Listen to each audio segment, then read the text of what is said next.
discussion of the year.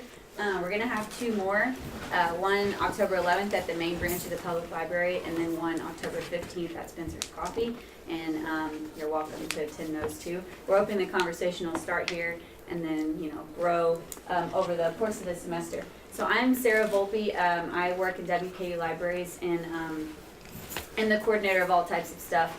I just put coordinator of stuff as my title because I do a lot. The Southern Kentucky Book Fest in April, if anyone's been to that, I organized that along with help from the Warren County Public Library and Barnes & Noble. And then we started a new book festival called Yaz BookCon, which I'll tell you about later, for people who like young adult literature. Any readers of YA Lit here? Oh, so perfect. Well, then you should come to the event. It's free and it's awesome. And then I do other stuff for WKU Libraries as it comes up. So I'm going to introduce the panelists here really quickly. We've got Roxanne Spencer, the coordinator here at the Beulah Winchell Education Library, or as we like to call it, the Be Well. It's easy to remember. We've got Dr. Peggy Otto, who's an associate professor of English, WKU. Dr. Tony Szymanski, that's correct, right? Yep. I've never actually had to say it out loud. Assistant professor, school teacher ed, probably a lot of y'all know her. Amanda Kennedy, English teacher at Todd County Central High School. Veronica Rainwater, the youth services manager at Warren County Public Library. And then me, the coordinator of stuff. This is Rowan, my intern. She helped with the sign outside. So we are here to talk about the state of representation in literature today, what it means and where it's come from and where it's going. And so Roxanne provided this a link to this graphic about the diversity gap in children's books. And we're just going to kind of kick it off talking about how representation and diversity are linked. I don't know if this is something that y'all have thought about, but you're going to hear a lot about it tonight. So from this infographic, We Need Diverse Books is a movement that was founded in 2014 to kind of meet a need for what authors were seeing as not enough books out there for diverse audiences. And so they started a movement, and Veronica, I'm sure, can talk a little bit more about this, just because you know the children's literature world so well. They started the movement and kind of started the hashtag We Need Diverse Books to raise awareness about the need for kids to be able to see characters that represent a wide variety of points of view. And it's not just, people of color, it's LGBTQIA experiences, Native, gender diversity, people with disabilities, and then ethnic, cultural, and religious minorities. So that's what we're talking about when we're talking about diversity. It's a wide range of things. And so authors, and Veronica, you want to say something? Yeah, and basically something that is very good to know, and information that you can absolutely find annually, the diversity that is found in children's books that authors are actually being published is measured. So that is actually being measured and accounted for every year, and you can find that information just as we did here. And the discrepancy between how many diverse authors are published and how many diverse characters or plot lines are published is juxtaposed with, literature as a whole. And you can really see a big disparity between how many minorities live in the United States versus how many minorities are represented in literature. So what we're actually being able to see ourselves in. It's a pretty wide gap. It was about 11% of children's books in the past 23 years contain multicultural content, and minorities make up about 39 to 40% of the United States. So it's a pretty big gap. If you're sitting in the way back and you can't see, we do have seats on the couch here, and we have seats over on the side, so please feel free to come on up. I see people peeking. Yeah. Plenty of room. Feel free to join the conversation. Yeah. Any of y'all want to say anything else about this slide, or? Yeah, and as we move forward, this is totally a conversation amongst all of us. So if you feel a specific way and you would like to be heard, feel free to just jump in at any point in time to ask questions. And if we do not know the answer to any questions, we will find the answers for you and with you. I have a question. Yeah. So where do you guys find this type of information? Do you guys look on Google? Do you guys look It was in actually, books? it was a very simple Google search. It was, I actually have attended some trainings where I was kind of guided to finding them. And then I lost my notes for that training, and I was like, I want to find that information so that I can use it for this specific purpose. And I did a quick Google search on diverse characters and authors published versus, basic literature, and it popped right up. And you're going to see article after article after article about it. And if you want, or if anyone wants, I have a bibliography that I can send to you with all the articles I found. Yes. I would like that. Sure. Just meet me after. And an interesting point about the graphic too here is this is measuring people of color. We're not even talking about, we're not even getting into it. LGBTQ or special needs people or gifted people or physical disabilities or things like that. This is just basic color. If we, it would be even smaller, the other areas that you might want to look up. But they do have that information available. And I think We Need Diverse Books is a pretty good repository for information, right? I mean, It is. they It's kind of really catalog all the info that's being published and make it available on their website as well. So, and I mean, along with like reading lists and, book recommendations, and I'll talk about that a little bit too in the, I have a slide titled Resources, so, but a bibliography sounds pretty awesome. There's also some books, some of the ones on the table are, good examples of Well, some diverse, titles and subject matter. And, yeah, well, I can address that because I went hunting this Yeah. afternoon. So everything that you see on the side tables and on top of our big books and stuff, and on the tables are books from our collection. And I deliberately included older books from the 80s and 90s as some books that were, at that time, probably really unique in young adult literature. But I mixed it up with manga and that we have in the collection, fiction and nonfiction, and a variety, again, of diverse characters, diverse authors. So please, you have a WKU ID card. You are welcome to check out any of the materials here that interest you. So I encourage you to do so. Okay, here's an Nobody see interesting. through my head.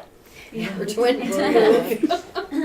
An interesting pair of terms that I wasn't really aware of until I went to the public library and talked to their teen advisory board is this idea of mirrors and windows. How many of y'all have heard about that discussed in accordance with books? So anybody want to take a stab at defining that in your own? I mean, it's kind of self-explanatory, but it's kind of not. Do you want to? Sure, yeah. Okay. So like, the mirror would kind of be like seeing a reflection of yourself and like kind of being able to identify with literature that you're reading, and a window would kind of be getting introduced to new ideas and new people and perspectives that you hadn't been exposed to yet. Right. Exactly. Yeah, and some of the best ways to see those types of things, I mean, is through reading, obviously. And that's part, another reason why authors have kind of become champions for getting more books with alternate perspectives out there, because you gotta have options for, everyone to be able to see themselves and to see other experiences that they wouldn't they might never live through them. They might not even be aware someone else is experiencing that, so that's why we read, we talk about building empathy through reading fiction, and I mean, that's such, you don't really build empathy as much, I feel like, watching a movie as you do, like, I mean, you can, I don't know, movies and visual aids are powerful in their own way for sure. Yeah. Because some people are just more visual that way.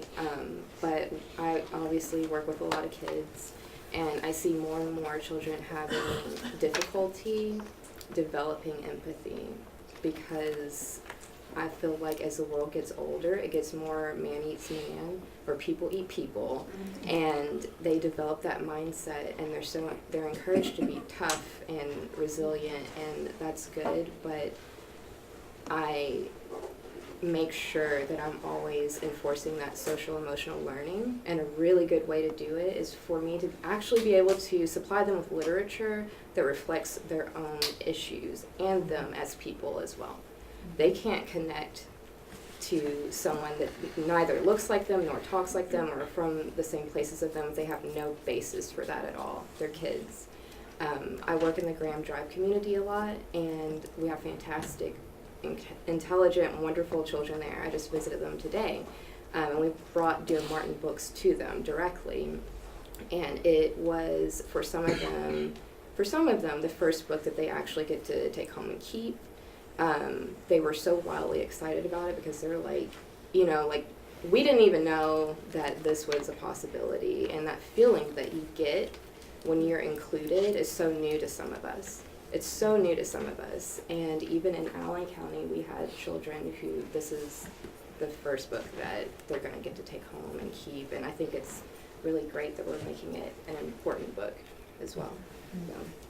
And I come from teacher ed, but my area is education psychology. And one of the things that we know in education psychology is the use of books through a thing called bibliotherapy can be really helpful. So finding books that a person can relate to, whether it's the character maybe going through a similar thing, and that's why books about diverse kids is really helpful, however you want to describe diversity, because they can read about and identify with people who are going through something that maybe they don't feel comfortable talking about yet, or maybe something happened in their past that they don't want to bring to you as a teacher, but they can see a character going through similar things and then resolving that, and that can give them hope, that can give them ideas of things that they could do in their own lives, and more, like Veronica just said, and it lets them know they're not alone.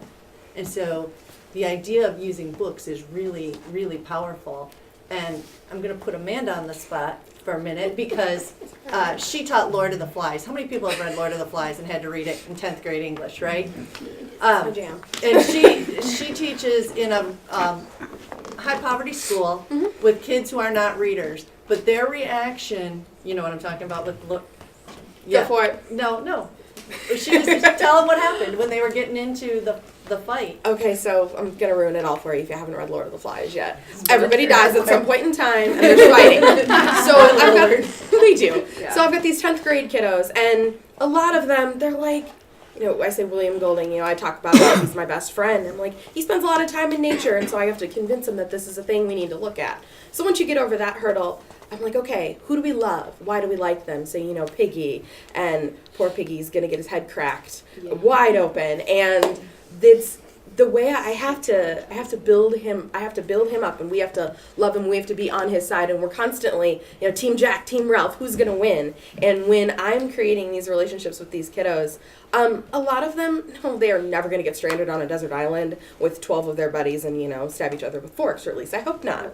But what they will do is they take this idea of having to fight with, and you're going to have to get me back on track here because I know I went off.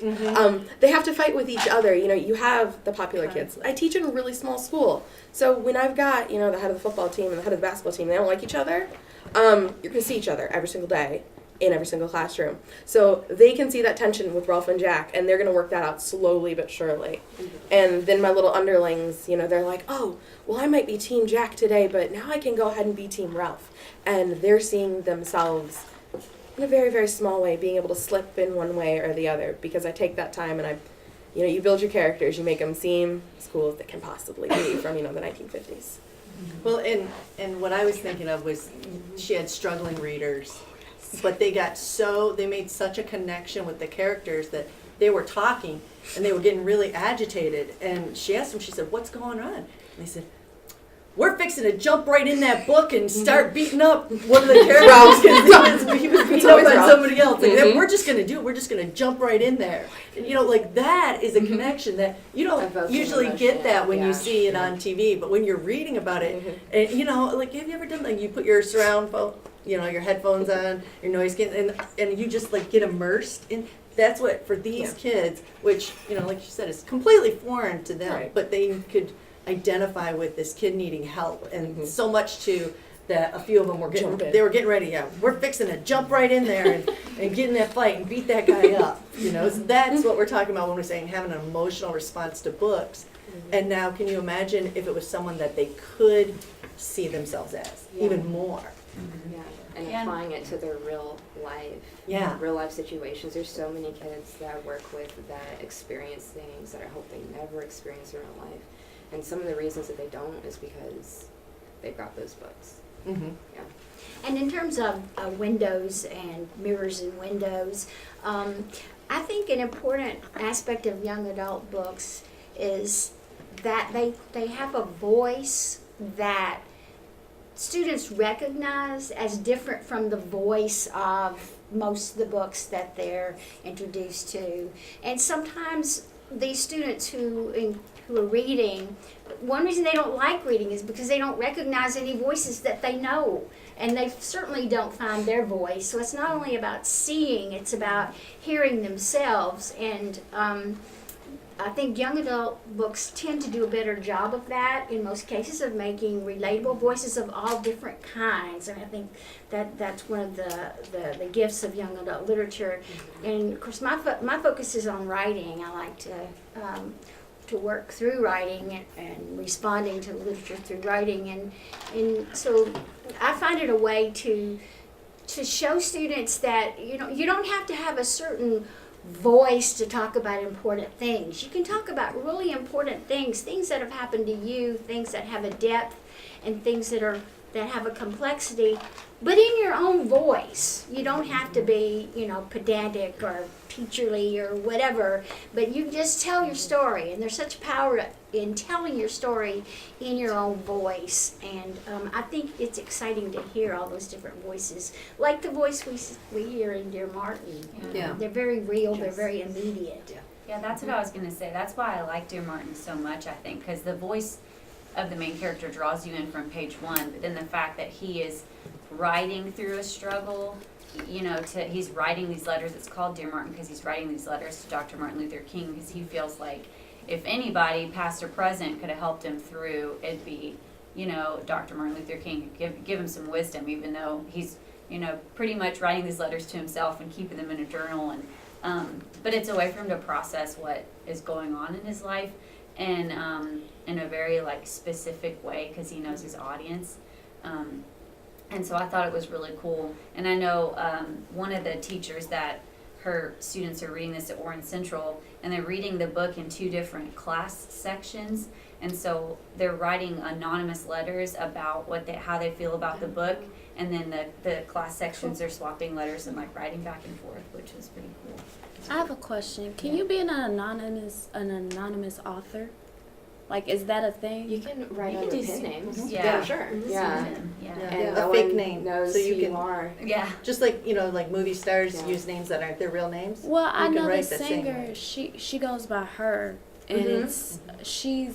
was anonymous for a very long time, and then I watched a video on her, and just got her insight of why she was anonymous. Mhm. And I just didn't know if we had anonymous authors or not. There's a Sure, long yes. history of people writing under pen names, Yeah. And I I think it's because words are so powerful. yeah, There's a Yeah. lot of women that yes, would write under pen names because it was not acceptable for them to have the opinions or to be authors. So yeah, like you said, long history Yeah. of it, and there And are even some modern. serious J.K. reasons. Rowling. Yeah, right? The that's how Harry, she got. the Harry Potter person. The Yeah. person who wrote She Harry was- Potter, she she used was- her initials Yeah. instead of her whole name. And then she wrote under a different Yep. name Yeah. totally Yeah, too. she to did. start a different series. right, different series, yeah. So how, okay, for people like that, people who write under anonymous names, how do you find their paper trail? for her sake as being an author of Harry Potter and going to look through her books. I don't know who outed her. I Honestly. yeah, I feel like I think someone people tend to be knew. outed eventually Yeah. on social media or in a review. Yeah, So I do don't you know. guys know her name? J.K. Rowling. Do you know what the J stands for? Jessica?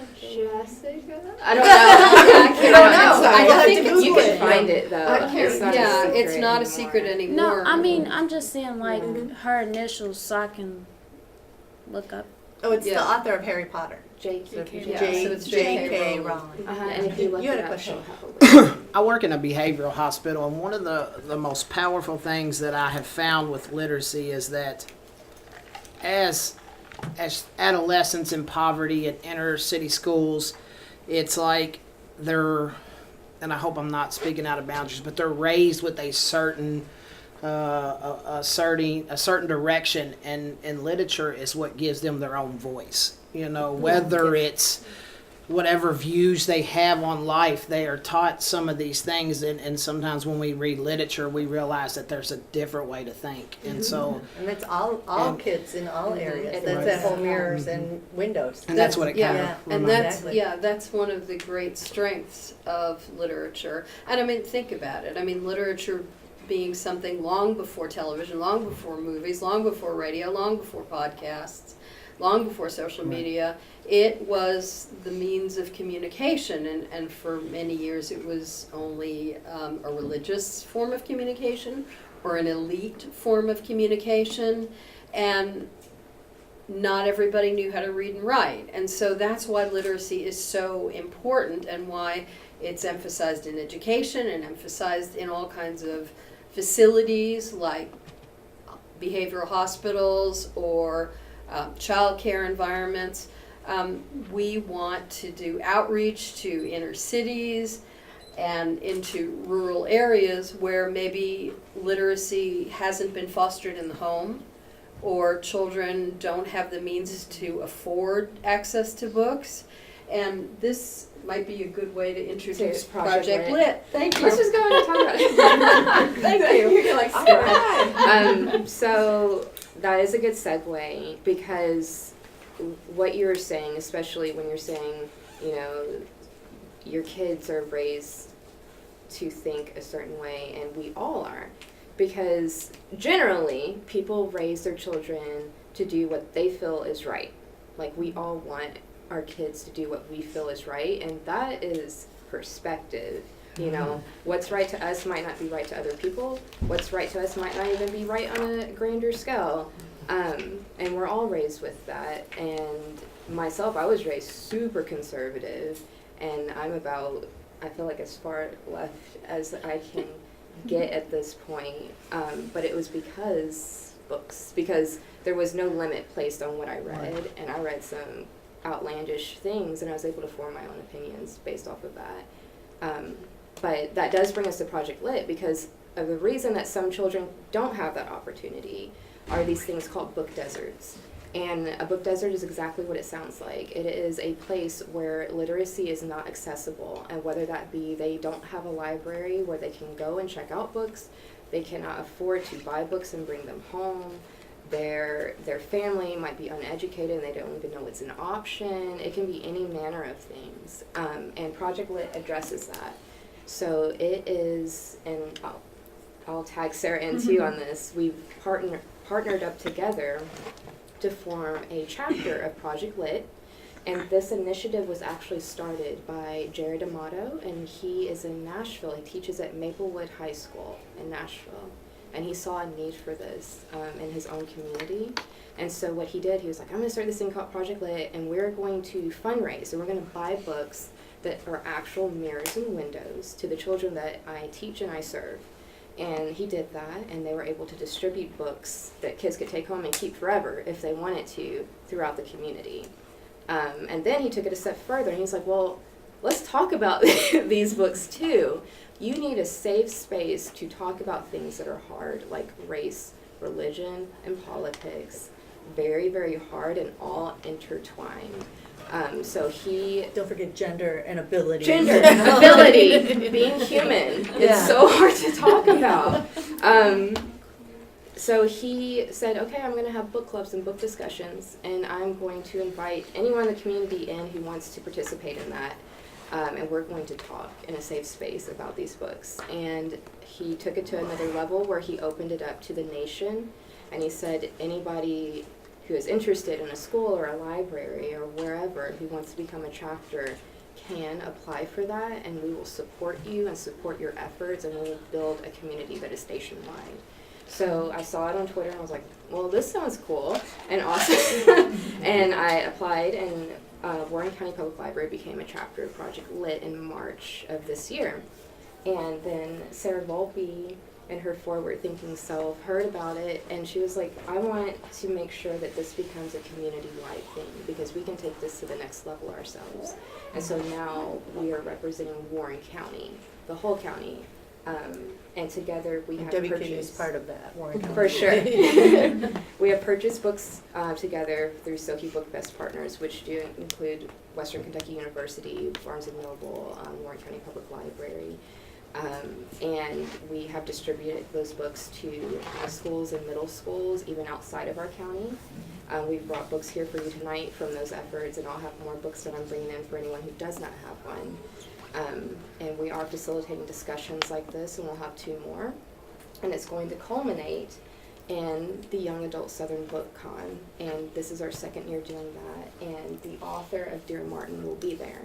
So Nick Stone will be present, and she'll be able to do our opening keynote and talk to the kids that have spent all this time reading her book, so that they can connect with the person whose ideas that they've been enjoying. And we're planning on doing this about 3 times a year going forward, so there's going to be many, many more opportunities coming up. And the books will always be free for people Yes. who want to be involved. And the conversation's always free, obviously. So we've given out about 400 copies of the book so 400 far. copies. And so we got some sponsorships from Graves Gilbert Clinic and the public library too to give books away. And we'd done this before. We'd always done kind of a community reading program, but it's been through a couple different iterations, and it used to be focused more on adult readers, and we decided, adults have their own money, they can just buy their own books, they have other book clubs and opportunities. So we kind of did a middle grade book one year. It was really fun. Serafina and the Black Cloak, which was an adorable book set in Biltmore. And that author came in, and he had all these really cute little middle school students who'd read his book and wanted to meet him. And then we did 13 Reasons Why last year, which was interesting because of the show, because Netflix diverged quite a bit from the book. So we talked about that. And then we've done Dear Martin this year, and we've had a lot of interest in the book. I just loved it. It was so easy to read. And a lot of people compare it to The Hate You Give. Has anyone read The Hate You Give? I've heard about it. You've heard about it. Well, the movie's coming out on the day of our it's BookCon. I forgot to mention, we're yeah. going to see the movie together. And the author's going to be here in April too. So keep your eyes peeled for What's that. the book called again? The Hate You Give. Thank you. Yeah. And so, these types of books, I like in a book how you can, if you're reading together especially, you can, you hit pause and you talk, and then you can jump back into it. It's much more annoying than hitting pause on a movie and talking about it, or just talking through it, which that's So my sister won't watch Game of Thrones with me, so I'm so mad the whole time. Before you go on, I'm just curious, because I know my own thoughts, but can you guys describe what it feels like to read someone that represents you in fiction? We talked about why it's important for us to share that with kids, but what is it, first of all, have you ever read a book where you were like, that person gets me, or that character gets me? Is that, and what did that mean for you? You, with the great goggles. Thank you. I recently read Symptoms of Being Human, which has a gender fluid protagonist character. Same. She's gotta go feed the meter so she doesn't I'm going get. to look at those books too. I'll be right back. And I've never actually seen a book with a gender fluid protagonist, or even though I'm not exactly gender fluid, I'm gender flux. It was a close enough experience that it made me feel like I had been represented, and it was very cathartic to read, and I ended up reading it all in the same night I got it. So Can you explain to me what gender flex? That's a and- whole nother conversation. if you want to ask me after the panel, I can tell Yeah. you. Okay, I'd thank be fine you. with that. Anyone else? What's a book that you read where you saw yourself? I have read some books on Wattpad when I was around middle school, and I would get in trouble a lot for reading those books on my phone because my mom thought I was just playing on my phone. And when I was reading those books, I just saw like they were younger authors. They were like kids in high school who were writing, and they were of all different races. And I was like, seeing those authors, I was like, these are people who are older and they understand certain things about life that I never came across. Or they were certain authors that I looked at and I was like, wow, I wish I could have the same intellect that they had or the same amount of education that they had. So I thought like reading those books were just amazing to me. And then I saw myself as the characters in their books instead of being the character that they put in, like their names. I would use my name as the main character and then just flow from there.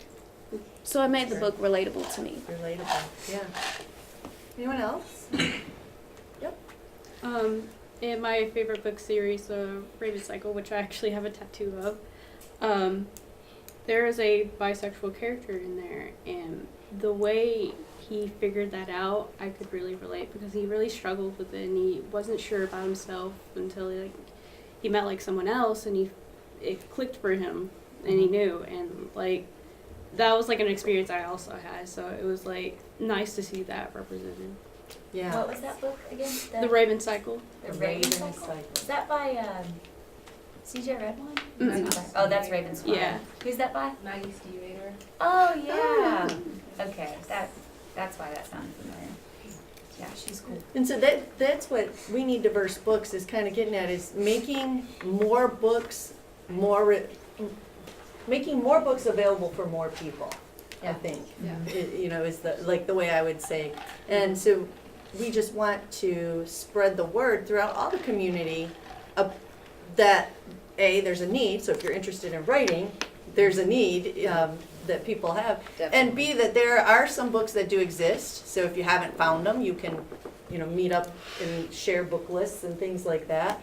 And that if you have found a good book, it's really great to pass on that title and share it with people and to just explore different things, I don't think I'm going to be a 12-year-old boy living in a cupboard under stairs, but that book gave me a window into ways of thinking, into ways of, okay, this child is really intellectually ahead of people, he's really different, and what's life like for him? And I could relate that to what life might be like for other kids who are different from kids. So that's what this whole thing is kind of all about. What book was that? I'm sorry. Harry Potter. All right, I've got to jump in here. So my future teachers out there, you never know who's going to end up in your classroom. Just write them all down.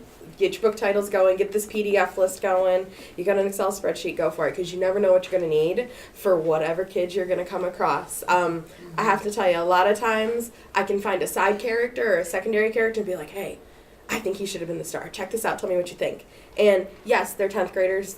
They'll give me about a chapter or two before they'll give it up. But if you have something in your back pocket, something in your arsenal, you're not going to win a friend over real quick, but you're going to connect. And that's going to make your life a lot easier. And Amanda even keeps an annotated bibliography. Yeah. Not just Sorry. the books, but like what this might be good Yeah. for. Kids who like this, and this, or kids who need this. Yes. So that she can search it. Yeah.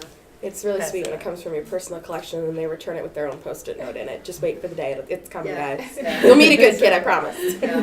One of the things I wanted to jump in and say, even though it's slightly off topic, but it is related, I think that with social media and with all the fan fiction sites, there's also another avenue for people to become authors and become readers in different ways. They may not necessarily enjoy traditional literature because maybe they didn't see themselves represented. But fan fiction has given people an opportunity to participate as a reader and as a writer. And I think that that is just another tool. Do you guys all know what that means, fan fiction? Are you all? Okay. We grew up with Yeah, I didn't know. Like when my kids started talking, I'm like, what is this? You know, I don't know about So that. any of y'all write fanfic? Yeah. Yay. This is an opportunity for me to plug a favorite Yes. project right now that's linked to Kentucky, but it's going to be nationwide, and this is the I Am From project. You all familiar with the I Am From project? And the point of the I Am From project is to gather as many diverse voices as possible from across the nation that can be sent to our political leaders so that it becomes apparent. We want to demonstrate that America is all different kinds of voices, and all of our stories need to be told. And so it's very easy to have students write I Am From poems, and this is an opportunity for them to join a national movement. All you have to do is look up online I Am From project, and there's information about where to send your students poems. There you go, right there. Can you Sorry, go to that's the part where it explains exactly what it is? Because I think that's pretty powerful. Yeah. Dear friends of poetry and democracy. And it's a response to the rhetoric of isolationism and xenophobia. And I was thinking as we were talking about how we're thinking about developing empathy through reading young adult literature, through sharing stories. I think we learn when we're searching for all kinds of diverse voices to include in our curriculum, in our reading to offer to students. Most of the novels that really capture their attention, that capture my attention, are coming of age stories. And I don't think that's necessarily just when you're 13 or 14. I mean, I've had several coming of age moments over my 60-something years since I was an adolescent. But there's something that's universal in that struggle. Here I am. There's something that's conflicting here, and I got to make sense of it. And so that notion of trying to make sense of things, I think, is a very important contribution to the conversations we need to be having in our democracy, so that we can say, yes, you look different from me, your voice is different from me, you know, I see you as other, but when I hear your story and I connect with your story, all of a sudden you're still other, but you're also human, right? We still share those same basic human needs and drives. And so I'm just very excited about the I Am From project and having students send these poems in, and it's a good way to encourage them to. Do you want to talk about your? Also, we're having a conference. I represent the WKU Writing Project, and that I direct, and we're having a conference on November the 10th, which is Teaching Writing with Young Adult Literature. And I had an institute this summer. We spent 3 weeks. I had students who spent 3 weeks studying young adult literature and thinking about how we could use specific titles. We read tons of books and shared those, and how you could use specific titles to help students find their own writing voices. And so they developed lessons that, you know, for the classroom and materials for the classroom, and they're going to be sharing those lessons and materials that they've developed for middle school and secondary school age students. Mostly they would work both ways. And this is a follow-up, as I said, to the Summer Institute. I'm also going to be leading another Summer Institute in next June, which will be teaching writing with popular culture. And it will involve some of the same conversation. Can we use what's a part of these students' lives already to their development, toward their development of greater literacy and greater confidence in their own literacy. But they just fit in to talk about the I Am From project I did want to mention that the I Am From project springs from, and I'm sure you've done this exercise in an education class, George Ella Lyon's Where I'm From poem. And that started out as just her own personal investigation of what was she made of. And she filled notebook after notebook after notebook about the things that had shaped her as a person. And she published it with other poems, and it exploded around the world. Not only is it happening in classrooms, in colleges, high schools, elementary schools, it's happening in prisons. It's happening in monasteries. It's happening in business meetings. It's happening all over the world where people are exploring where they're from, and it led to this movement. But it's something that is almost 20 years old now. Yeah, it's been going on And for a while. it's amazing to me that something as simple as a poem has such a profound effect on the world. Yeah, this- So- Do you need to switch? Pass those Do you around. need? Oh, okay. Oh, we haven't. Yeah. Yes. At the end, you just mark down. Did you get a book? I didn't know I'm getting they had Yeah, already I started. remember you, yeah. Yeah, I'll swipe for whoever needs credit as well. I guess credit's not the right word, I don't know. Whoever needs a swipe. These are, going back to Dear Martin, I guess. I don't know if there's a book trailer and the audio excerpt, but the audio excerpt's 4 minutes long, so We'll maybe just play like a minute or two of the audio. it's pretty good. Yeah. Because the book trailer's kind of. Have you guys heard of this book before? Yeah. No. Me neither. From where we're standing across the street, Justice can see her. Mello Taylor, ex-girlfriend, slumped over beside her Benz on the damp concrete of the Farm Fresh parking lot. She's missing a shoe, and the contents of her purse are scattered around her like the guts of a pulled party popper. He knows she's stone drunk, but this is too much, even for her. Just shakes his head, remembering the judgment all over his best friend Manny's face as he left Manny's house not 15 minutes ago. The walk symbol appears. As he approaches, she opens her eyes, and he waves and pulls his earbuds out just in time to hear her say, "The hell are you doing here?" Justice asks himself the same question as he watches her try and fail to shift to her knees. She falls over sideways and hits her face against the car door. He drops down and reaches for her cheek, which is as red as the candy apple paint job. "Damn, Mello, are you okay?" She pushes his hand away. "What do you care?" Stung, Justice takes a deep breath. He cares a lot. Obviously. If he didn't, he wouldn't have walked a mile from Manny's house at 3 a.m. Manny's of the opinion that Mello's the worst thing that ever happened to Jess, so of course he refused to give his boy a ride. All to keep his drunken disaster of an ex from driving. He should walk away right now. Justice should. But he doesn't. "Jessa called me," he tells her. "That's skank. Don't be like that, babe. She only called me because she cares about you." Jessa had planned to take Mello home herself, but Mel threatened to call the cops and say she'd been kidnapped if Jessa didn't drop her at her car. Mello can be a little dramatic when she's drunk. "I'm totally unfollowing her," she says. Case in point. "In life and online, nosy bitch." Justice shakes his head again. "I just came to make sure you get home okay." That's when it hits Justice that while he might succeed in getting Mello home, he has no idea how he'll get back. He closes his eyes as Manny's words ring to his head.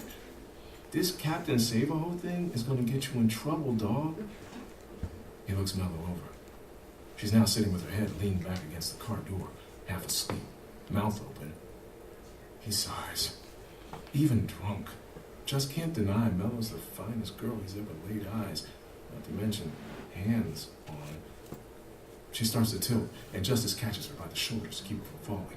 She startles, looking at him wide-eyed, and just can see everything about her that initially draw his attention. Mella's dad is this Hall of Fame NFL linebacker, big black dude. But her mom is from Norway. She got Mrs. Taylor's milky Norwegian complexion, wavy hair the color of honey, and amazing green eyes that are kind of purple around the edge. But she has really full lips, a small waist, crazy curvy hips, and probably the nicest butt Jess has ever seen in his life. That's part of his problem. He gets too tripped up by how beautiful she is. He never would have dreamed a girl as fine as her would be into him. Now he's got the urge to kiss her, even though her eyes are red and her hair's a mess and she smells like vodka and cigarettes and weed. But when he goes to push her hair out of her face, she shoves his hand away again. Don't touch me, Justice. She starts shifting her stuff around on the ground. Lipstick, Kleenex, tampons, one of those circular things with the makeup in one half and a mirror in the other. A flask. Ugh, where are my keys? Justice spots them in front of the back tire and snatches them up. You're not driving, Mello. Give them! She swipes at her keys, but falls into his arms instead. Justice props her against the car again and gathers the rest of her stuff to put it back in her bag, which is large enough to hold a week's worth of groceries. What is it with girls and purses the size of duffel bags? He unlocks a couple. Oh, it's almost over. Can I Are y'all all interject? invested? Yeah. Yeah. Can I interject? Yeah. Okay. So yes, we can. You can let your future teachers out there. Sorry. You can let your kiddos zip into the life of this character. You can let them think about a time that they might have to rescue somebody or they wanted to rescue somebody. But it's also not, okay, haven't read it completely, don't know a whole heck of a lot about it, but that's going to fit any kid in any situation. But now think of the language that they're using. You've got them already moderately invested because, one, swear words in a school, hello, super great and exciting. But also, you're using a language that they're used to hearing. That's just one tiny little window opening. And then when you're brave enough to continue that conversation with them, that window's just going to get a little bit bigger because at some point in time, someone's going to drop, maybe, you say going, it's G-O-I-N-G, and you take the G off and you get that little twang, and this, it's, you have to do the voices when you read. So depending on what you're reading, you can pull what I like to call it my hood voice, and I would totally slip into this accent for him. Or when I'm reading The Proper Mom, I get a little uppity and British. And as you change your voice and you read to your kiddos, those little windows are opening just a little bit more, and they're seeing just a little bit more of maybe a world that they're never going to see again, or they haven't seen before. So yes, we can do audio recordings, and I'm about that because when you teach the same thing 4 times over, sure, but don't forget to read to them. Just saying, your voices are great even if you don't think they are. And I think it's one of the great strategies of this book is how you can slip from what's going on in the main character's everyday life, from in Justice's everyday life, to his contemplating what's going on in his letters, and how it changes from that sort of everyday to now it's a more serious voice when he writes the letter. He says, "Dear Martin, aka Dr. King, first and foremost, please know I mean no disrespect with the whole Martin thing. I studied you and your teaching for a project in 10th grade, so it feels most natural to interact with you as a homie." So we see 2 sides of him. We get that depth of character that here's someone who's struggling and reaching for a book. Someone that he's only known through his words. Yeah. Another thing that's great about this, and even just that little clip we heard there, pretty much everyone can relate to a situation where you feel helpless, but you are called upon to help. You love and care for someone that might not be the best choice for you. Maybe hearing that language makes it more relatable to certain people. So there's ways to bring, just to go off of what you were saying with those windows, there's ways to bring the windows and also make them mirrors, even if it's, you're not an African American male living in an urban area. You can find that humanity, like you were saying, the commonalities, and you can ask kids to look a little bit deeper, to see how we might all be alike. like thinking about the gender fluid character, you know, maybe I'm not gender fluid, but if by reading I can find things, oh, I've had conflicts like that. Oh, I wasn't sure about something until it happened, or, you know, different things like that. It's ways to use books to explore things beyond, you know, its surface value too. Resource. Amanda, I don't know if you've done this in the classroom or any of our instructors here, but one of the things that I like to introduce to the students that I work with is readers' theater. And sometimes it's a lot of fun for little kids to play roles in readers' theater, but think about in many ways how, even though it can be kind of like embarrassing standing up in front of the classroom and that sort of thing, especially in middle school and high school, but it's also empowering, I think. And I think it can build confidence. It doesn't have the, oh, this is an assignment of doing a speech in front of class, but you can build rapport among your students, I think, among each other and with the text by taking an excerpt from a book like Dear Martin and having them write their own dialogue as though they were characters in the book. So I think that there's room for so many different ways to interpret a story that can be reflective. And if you can't have time for a novel, short stories are out there. I Yeah. promise they do exist. If you haven't heard of them yet, go find them. Write it down. Book Riot. They are wonderful. I actually listened to their YA podcast on my way in tonight, and they pulled probably about 4 sources, and I'm like trying to make a note as I drive to share with you guys. They have these great tools and these options because yes, you can pull off a reader's theater, great with a group of people. But what if you're just like on the way home and then you go and you want to talk to somebody when you get there about something new you just heard about? You don't have time to go sit down and read a book and have a book discussion at dinner, but you can say, "Hey, I just heard about this one thing. What do you think?"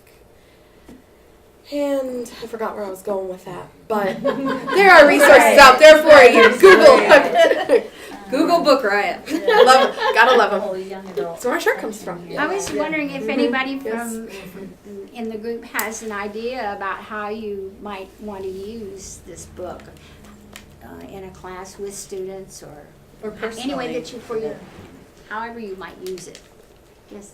I well, sitting in this meeting, I might want to be a education teacher. All right. Yeah. One for our team. Because this could be a powerful tool to a student, and I know that I've been in certain situations with people who didn't know or didn't had tools or used other tools but didn't use this literary tool. And this has been around for forever, as you said. And I've came to terms with this being a way that I could teach not only students in a classroom, but even my mother and father. Because they see things differently than the way that I see things. And also my grandmother. And we butt heads a lot. And it's like, oh, well, you think this way, and that's okay, but somebody's published. I have facts now. So I can use this. And it's fun too to read as a family, you know, to share, make a family book club, or if you have a book that really touches your heart, to share it with someone else and then discuss that. You know, that can be an opening to some, you know, maybe you don't feel exactly comfortable having that conversation face to face, but you could talk about that character in that book and what did you think that character did, or what did you think about that? And it's a nice way to gently explore topics that maybe you don't feel quite comfortable going head on with. I also liked what you said about the sticky note thing, because I've done that before. I've read a book and I was like, I had to return my book back to my teacher though. She was like, you can't take my books and keep them. But I was like, okay. And I left a sticky note in her and I was telling her how it was such a great book. But I think that also would be a good way to do it with your family as well. Like if Yeah. I read something in the book and I'm like, yeah, well, this is the part that I'm relating into my life. At this moment, I can sticky note it and be like, yeah, Mom, you can go ahead and read this. Read this specific chapter because this one is where I'm at in life. And Yeah. I don't necessarily want to talk to you about it, but I kind of feel the same. Yep. That's what I was talking about. My brother and I do that. Like he gave me a book, and at first I thought he was just recommending a book, and then I started reading it, and I saw all his little pencil, like he was talking to the author, and he was saying, "Oh, I really agree with this, and what about this idea and that," and he was and so like it was almost like reading two books because he wrote in it, and so then I started doing it back. So I'll read a book and I'll write, my thoughts as I'm reading, and then it's just another neat way to have a conversation that maybe you don't want to have a conversation about. It's like having a pen pal. Yeah, It's so, less yeah. confrontational sometimes. Yeah. It's Yeah. like literature can be very confrontational, or it can Mhm. be the thing that eases you into having difficult conversations. It Yeah. just depends on how you use it. Mhm. And And as a teacher or as a family member or as a friend or, yeah. That's why book clubs are so great. Yeah. I have a Yeah, little we're getting- question. Yeah. Are we going to watch the other video? I noticed you had two. It's just the book trailer, and the music they picked for it like goes up and down in volume, and it's like really loud at parts and really just So there's nothing to watch, you just look at the book, like Is just it- like that video. But I it's was on- still is like it on to YouTube? hear it. It's on yeah, YouTube. yeah, it's on YouTube. It's Oh, like 40 yeah. seconds. Well, Um, I'm going to play this 40 seconds. Okay, you've been warned. It's kind of cheesy, but Well, while that's going, y'all can be thinking of other questions because we're starting to wrap up. So.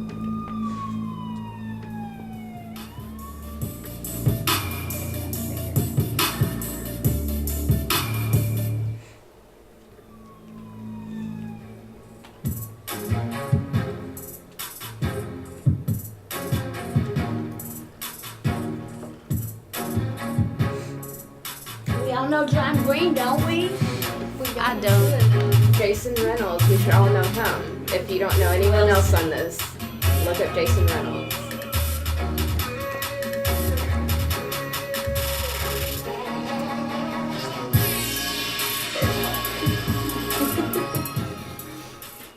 Yeah, There you go. her new book is out October 9th, Odd One Out. It's supposed to be really good as well. And she will be signing that at Yes Book On too. Here's a great quote from Nick that I found.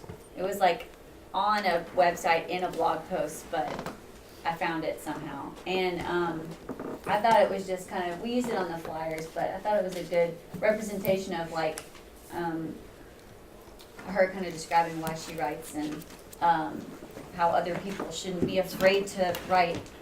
But it says, whatever it is that's made you a target of discrimination, your race, religion, gender identity, sexual or romantic orientation or lack thereof, disability, mental illness diagnosis, form of neurodivergence, size, etc. Whatever it is, the world needs to hear about it. There are people looking for your stories. It may not seem like there are many right now, but really, there don't have to be. It only takes one. And I mean, that's, I think, why people still write, talking about telling stories earlier, and especially with authors that are writing from, because YA books aren't necessarily for teenagers. It's the main character is often a teenager. So, I mean, people of all ages read YA books. It's true. But when you're an adult writing the voice and the character that's a teenager or younger, you have the voice of innocence and the voice of experience. So Yeah. the experienced author is able to see both sides of the coin and, kind of tell the story without living in it. It's a little harder to learn a lesson from something if you're still learning the lesson. Yeah. But like when you're looking back and you've It's true. already experienced it, I think that makes for much better writing. And to echo that there are people looking for your stories, I'm going to plug something else called the Moth Project. Are you familiar with the Moth? The Moth Radio? Look it up, the Moth, M-O-T-H, the Moth Project. This guy started just bringing people together to tell stories, their stories of their lives. People of all diverse backgrounds to come and tell a story. And it started in New York, and it's just he would go to these strange places and invite people to come in to tell stories, and it got bigger and bigger and bigger.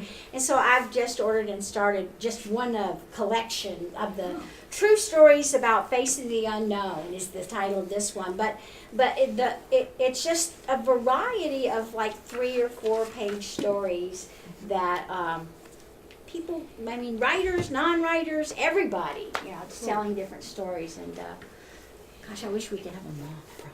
Yeah, I actually did. Did We used you? to live in Chicago, and Did you? I did a mock. Did you? Yeah, storytelling. Got up on stage and told a Yeah, story. You know, awesome. and it's just random, and you put your name in a hat, and they just draw it, and you get to stand up and they give you the theme of the night, and then you tell a story. And you So- tell your story, right? Yeah, yeah, it it's has to pretty be great. your story. But It's I'm first curious. So person. you guys, I all have right, a question. don't tell me if you came here just for the credit, but you came here because you're interested in diverse representation in books. What are some of your thoughts or ideas about the topic? Looking in the back row, I always pick it like, hey, people in the cheap You. seats, you know? You know What you're a kind of teacher ideas- when. Yeah, what kind of ideas do you have on diverse books and representation in books? I'm a teacher, I can wait. I know about wait time. We work in Russellville at an elementary school, so it's a little different than middle or high school diverse books. However, you know, in Russellville, it seems like it would be a rural area, but it's not. Our school is urban. It's very much urban, and so we have a lot of students who are dealing with many of the issues that you guys have talked about. I think even with parents who are LGBTQ and you know, they're dealing with a lot of things even themselves. I think we had a transgender student in our building 2 years ago, and so we've made a big emphasis. We placed great emphasis on building classroom libraries, and this is part of it, is trying to just make sure that teachers understand the needs of the kids, and whenever they're getting books or purchasing books or finding them wherever they can, and just to be aware that the kids need to have those audiences. And fortunately, there are lots of children's books out there now that deal with those kinds of things and deal with life in general. And so it's good. It's good for kids now that we have that many. I was interested in whenever you first started talking about building classroom libraries, and you used a word that I loved, bibliotherapy, and so that is going to become part of my vernacular now. I love that, and I think that kids need to use that word. That should be part of how they think about books, that it's something that can repair, restore, help them move forward, instead of, you know, them turning to other things. I think somebody mentioned that they know a lot of people who have problems, but they haven't turned to literature to help them move forward, and, you know, so bibliotherapy, I like it. Yeah. Well, spoiler alert, look in about a year, I'm working with Amanda, we're writing a book on using bibliotherapy in the classroom. And so I'm doing the psychology part, and she's doing the meeting the standards and teacher part. So, so that's what we're collaborating. I posted it on our WKRC website, and I already had a curriculum coordinator from Christian County said, "Who's doing that? I want them to come to our school." So you're already getting. Hey, gotta get to work. Yeah. What else? I'd like to hear You had someone a else. comment. Yes. I'm not an education major. I'm a public relations major, but I have a minor in African American studies. So I'm a senior. I graduated in May. So I've been introduced to, thank you. I've been introduced to many different types of books, especially within the African American studies minor. But I'm from a very big blended family, and I have a lot of younger siblings. I'm the oldest of 8. And a lot of my siblings are in high school right now, and I have 3. 2 are freshmen. No, 1 is a freshman, and 2 are sophomores. And 1 really likes to read, while the other 2 do not like to read at all. And I have a brother that's also, he's in college as well, but he doesn't like to read. Me and my second youngest sister, we were the readers of the family. And my younger siblings never liked to read because they couldn't relate to the books that they were given in class. We are a military family, so we've been to different school systems, different types of education levels, and different requirements. And while they've tried to indulge in books and find other ways to entertain themselves, they never could relate. While I have 2 brothers, I really feel as though even though one is 20 and one is 13, I feel as though that Dear Martin will help them understand how to talk and explain themselves and indulge in the world. My 20-year-old brother, he lives in Texas with my mother, my stepmother, my father. And my younger brother has been pulled over multiple times because he likes to speed. You know, young men like to drive fast. And my stepmother is trying to teach him how to talk to police officers, how to handle himself in America. And I feel as though these books like will help him understand more, even though there's not that many to show there's a person that's just like you. Even though this is fiction, it's someone just like you to relate to. And it's something that everyone needs to know about. For sure, make sure that you look up Jason Reynolds as an author too. Okay. He is an amazing author, an amazing black man in general, and he's most likely writing books that they'll relate to as well. I think he has, what, like 8 or 9 books Yeah, now, right? he is a very well decorated author. Mhm. And just awesome, and we hope one day we can get him to come here. And another trick that I use personally too, to trick kids into reading, because sometimes you gotta, you know, they don't like green beans either. Like they don't like lots of things until they try them, because the world is very new, and sometimes new experiences can be scary, and sometimes we don't even think they're worthwhile, like maybe reading. Movies. So if there is a movie that they like, it is so likely that there is a book that it came from, and I have gotten so many teens to read books that way that it's not even funny. Because first their mind is blown that it was a book in the first place, and then They want to read and yeah, and then they're compare. curious and they want to compare. And I have this problem because I am dyslexic, so sometimes it's hard for me to jump into a very deep book with lots of description and be able to maintain my focus and understand what's going on. And if I watch the movie first and then I go back and read the book, it works as guiding posts for me so that I can actually understand what I'm reading, because it's very easy to get, you know, to feel down if you jump into a book and then you feel stupid. Yeah, so And that's to- a really good reading tool. Yeah. Yeah, to go off of what Veronica was going to said, for kids who have reading disabilities or who might not be that keen on reading, audiobooks are great. Yeah. And that got us hooked on the Harry Potter series. I didn't know that Hermione I was calling her Hermione for years. You know, I didn't know. And Ian Colfer, Yeah. Artemis Fowl, Yes. you know, that we started listening to it on a road trip, and my husband got so into it that he and a carpooler friend started listening to it on the way to work. They were late to work because they were sitting in the parking lot listening, you know, to it desperately. So yeah, audiobooks are a great way to help kids who might have reading difficulties enjoy books and get to participate in the books. And there's yet another avenue, and people don't always know about this, but in the literacy field, I think this is used. They're called high-low for short, and they stand for high interest, High interest. low vocabulary, Yeah. right. So I always get that confused. And so, because you don't want somebody, there are adult literacy issues, right? So there are adults who can't read or who may have a disability that prevents them from working with print or with text. But they want to because they need it for life. And so high-low takes more appropriate themes or interesting topics for older readers. So you can find high-low for middle and high school. You can find it for adults. So it will take content that would be interesting to a teenager or an adult and simplify the language and the structure of the story. And that can be a very good stepping off point for honing your skills in reading, and then another jumping off point to enjoying literature once you've gotten more comfortable and you've expanded your vocabulary. Don't forget graphic novels. Oh yeah. And graphic novels, They of are Gotta course. toss that in Yes. there. You can get Shakespeare in a graphic novel nowadays. Yeah. Just about anything. That is such a huge shift for the little ones.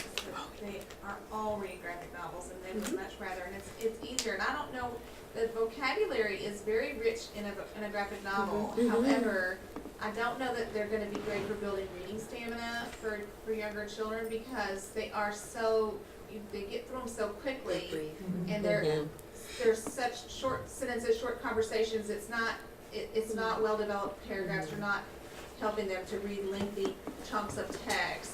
And so I worry about that, but if the kids had a choice of what they would pick up, it would be a graphic novel. Yeah. And if you have reluctant readers, getting them to read anything is Well, yes, great. Yes, but I do want them to Yeah. read some. It's all about balance. Oh yeah, yeah. Oh, I'll start with a graphic novel and do chapter 2 in the book, and Yeah. chapter 3 in my graphic novel, or Back and you forth, get that summary somewhere, and you try anything once. Did anyone not get a copy? We're about 10 minutes over, and I know some of y'all have been here for 20 minutes before we even started. I don't want to keep you here all night. Did anyone not get a copy of the book that wanted a copy? One? Okay. Do we have 5 left? Oh yes. Oh, good. Yay. Awesome.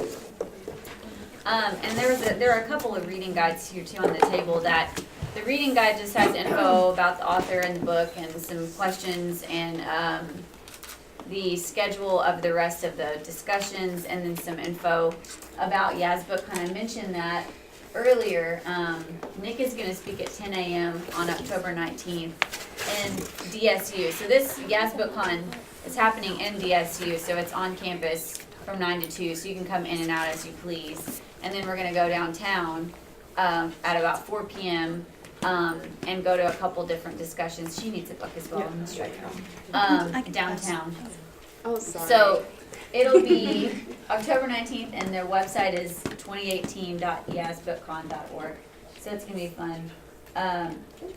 The lineup, for some of you that recognize the book by its cover, is right here. We've got Ashley Woodfolk, Mara Milan. She writes like sci-fi fantasy.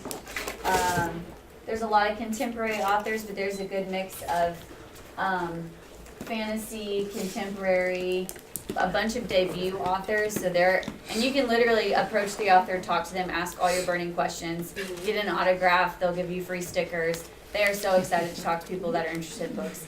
And it's a really, really fun opportunity. And we're doing writing workshops this year. We didn't do that last year, but we're gonna have like a cartooning workshop, a make your own zine workshop with Jen Wang, and then a couple other ones, like one about how to get published, like from start to finish, with Jody Meadows, who's published almost a dozen books. Yeah, very prolific author. Yeah, Very, so it's very going to be really fun, and it's all free. The books you have to buy. Everything else, obviously, is free. So it's fun stuff. And if you have any questions about anything, come up, feel free, come up and approach us. I will be the swiper lady if anyone needs to swipe. But thank you all so much for coming, and I hope you enjoyed.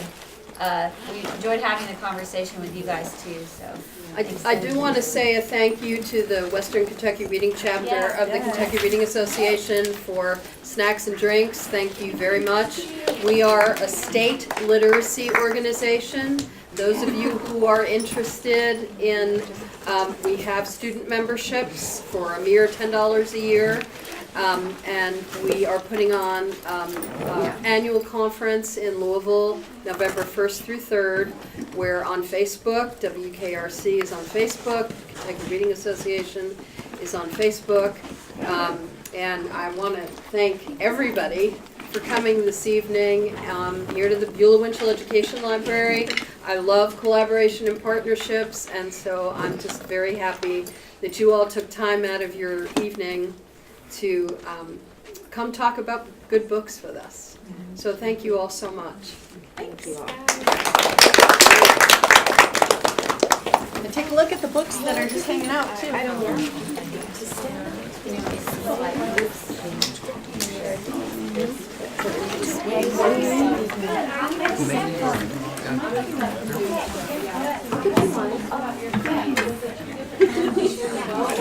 No problem.